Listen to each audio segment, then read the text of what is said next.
मुख्यमंत्री शिंदेंनी घेतला महायुतीच्या पदाधिकाऱ्यांचा मेळावा।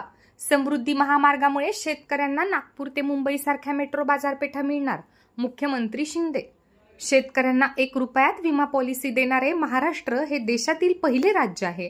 शेतकऱ्यांच्या हितासाठी केंद्र आणि राज्य सरकारने विविध योजना आणल्या असून शेतकरी राजा समृद्ध झाला पाहिजे ही त्यामागची भूमिका असल्याचं मत मुख्यमंत्री एकनाथ शिंदे यांनी बुलढाणा येथे व्यक्त केले। बुलढाणा जिल्ह्यातून जाणारा समृद्धी महामार्ग ही आर्थिक इकोसिस्टीम आहे। या महामार्गामुळे शेतकऱ्यांना मोठ्या प्रमाणात फायदा होणार आहे।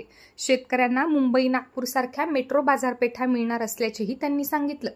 बुलढाणा लोकसभा मतदारसंघातील महायुतीचे अधिकृत उमेदवार खासदार प्रतापराव जाधव यांच्या प्रचारार्थ ओमकार लॉनवर आयोजित करण्यात आलेल्या महायुतीच्या पदाधिकारी व कार्यकर्ता मेळाव्यात मुख्यमंत्री शिंदे मार्गदर्शन करताना बोलत होते।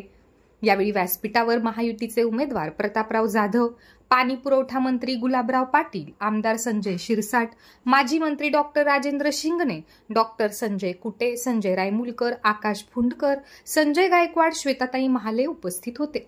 यावेळी उमेदवार प्रतापराव जाधव यांच्यासह उपस्थित मान्यवरांनीही पदाधिकारी व कार्यकर्त्यांना मार्गदर्शन केले।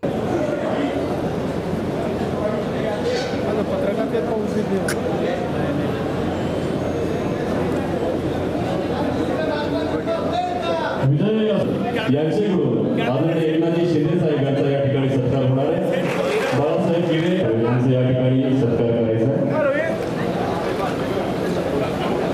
आपण मार्गी लावला, मोदी साहेबांच्या शुभ हस्ते त्याचं उद्घाटन केलं, लोकार्पण केलं आपण। आणि म्हणून असे अनेक प्रकल्प, मी अनेक प्रकल्पांवर जात नाही, जे जे प्रकल्प बंद पाडले ते आम्ही सुरू केले, कारण हे सरकार काम करणार आहे, हे सरकार ऐकणार आहे, हे ऐकून निर्णय घेणार आहे। मग असे प्रतापराव सांगत होते की आपल्याला सिंचनाचं ओलिताखाली जमीन आली पाहिजे। आपल्या मागच्या 2.5 वर्षाच्या सरकारने मागच्या 2.5 वर्षाच्या सरकारमध्ये फक्त 3-4 सुप्रमा दिल्या, परंतु आपल्या सरकारने 122 सुप्रमा दिल्या। सिंचन प्रकल्पाला जवळपास 15 ते 20 लाख हेक्टर जमीन पाण्याखाली येणार, हे काम आहे सरकार। आज शेतकऱ्यांना आपण मोदी साहेबांचं 6,000 रुपये वर्षाला मिळतात, त्याला आपण 6,000 रुपये आणखी ऍड केले। आता शेतकऱ्याला 12,000 रुपये वर्षाला मिळणार।